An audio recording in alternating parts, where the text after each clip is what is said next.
va bien finir. Non, jusque-là, la prise en charge se fait dans les hôpitaux et c'est en fait à la charge du patient ou de son entourage. En fait, quand je parle d'entourage, c'est la famille.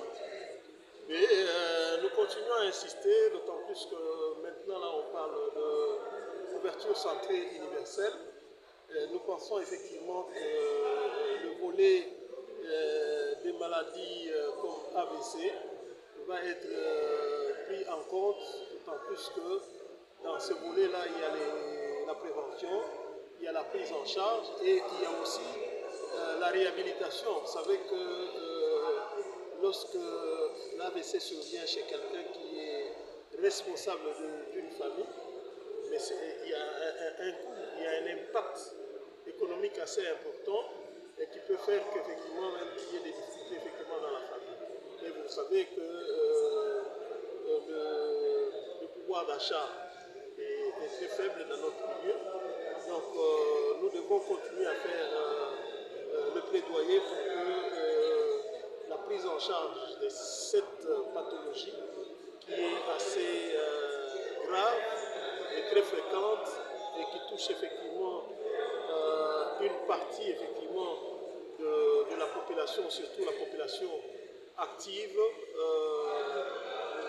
Pensons que l'intervention de l'État dans le programme de couverture santé universelle serait le bienvenu et ça pourra soulager effectivement non seulement les malades, les familles, mais aussi nous-mêmes dans la prise en charge des patients et que nous sommes en train d'ailleurs de faire un plaidoyer sur l'amélioration de nos infrastructures pour que nous puissions arriver à prendre correctement nos patients et ça demande effectivement un plateau technique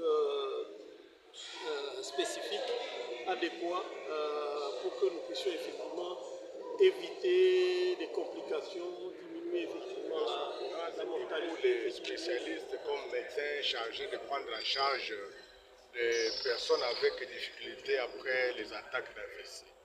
Donc, dans notre pays, nous n'avons pas un protocole de prise en charge des AVC organisé et sécurisé. Ce qui fait que quand des personnes tombent dans l'attaque d'AVC, ils ne connaissent même plus que c'est une maladie qui doit être suivie et que ces gens-là n'ont pas un suivi. Parfois, ils sont abandonnés à eux-mêmes. On peut faire un effort en premier lieu, un jour, 2 jours après, et quand il rentre à la maison, il est oublié.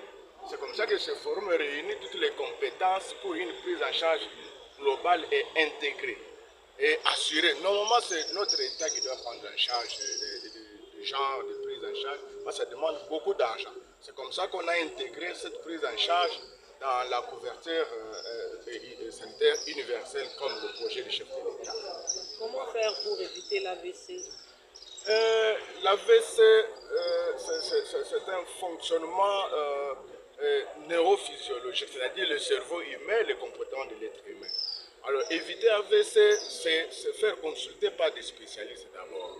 Il y a des signes qui donnent le lieu. Hein, vous voyez le visage tombé, vous voyez un bras qui ne bouge plus, vous avez des maux de tête intenses et vous avez un comportement à risque. Et vous devez vous faire consulter, surtout suivi de la tension artérielle et le diabète, qui sont des facteurs vraiment cardiovasculaires qui... Ici aujourd'hui présent au ministère des Affaires étrangères, dans la salle de conférence, pour le premier forum sur la prise en charge des AVC. Vous savez que l'AVC c'est un problème de santé publique très important dans le monde, dans les pays développés, mais dans les pays à bas revenus, comme la République démocratique du Congo, qui méritaient que les différents spécialistes qui sont autour de ce type de malade se mettent ensemble pour voir comment on peut améliorer la prise en charge de tels patients. Et donc ça a été l'essentiel de l'avant-midi d'aujourd'hui. Des radiologues, des neurologues, des cardiologues, des diabétologues, des spécialistes de tous bords ont abordé, chacun selon sa spécialité, le domaine des AVC. Et maintenant nous sommes dans la session de l'après-midi dédiée au diagnostic des AVC et nous avons un panel également de médecins qui vient de la France, notamment de Toulouse et du Maroc, qui nous ont également partagé leur expérience. Des catégories, il y a facteur fiable oyo akoki batela mpona avise komatema facteur fiable oyo deja moto akotama yango nde akoki oyo akokodifie te mais akoki quand même kosalaka ndenge ayebi te par exemple bazwi obésité eza mosusu badiabétique oyo obésité ezalaka famille oyo bato wana baza prédispose basala soki baa ya kini diabétique okotizaka akoki bakisi ntango nyonso ekomi avant bakisi l'exercice physique efoni ase protéger bape babela attention na soki ekomelakisi puis okotola ntango nyonso. On doit savoir que les AVC est une pathologie qui est très dangereuse et qui tue, elle tue la population. Et il est important pour cette population de connaître les signes d'AVC. Et ces signes sont simples, c'est par exemple une déformation de la bouche, un membre qui ne fonctionne pas bien. Et lorsque l'on a ce genre de signes, il faut vite aller à l'hôpital. Parce que plus on traîne, la maladie s'aggrave et il y a des risques que les patients perdent leur vie.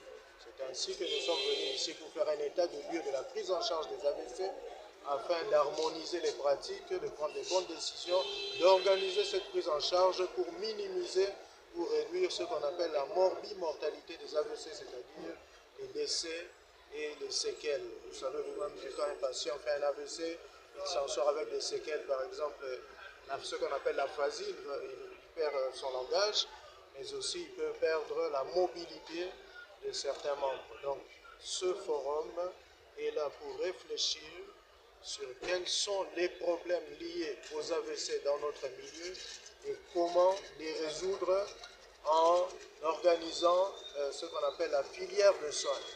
Et par rapport à la prise en charge, est-ce que cette prise en charge est gouvernementale ou bien vous avez des partenaires à l'étranger qui vont soutenir toutes ces personnes qui ont des cas des AVC? Merci pour cette question. Jusque-là, nous n'avons pas de partenaires et c'est au gouvernement de prendre des mesures, de prendre sa responsabilité pour que les AVC soient correctement traités. Du reste, nous avions avec nous ici le coordonnateur de la couverture sanitaire universelle, qui est l'un des piliers que prône le président de la République de notre pays. Et nous comptons demander au gouvernement de bien vouloir intégrer la prise en charge des AVC dans la couverture sanitaire universelle.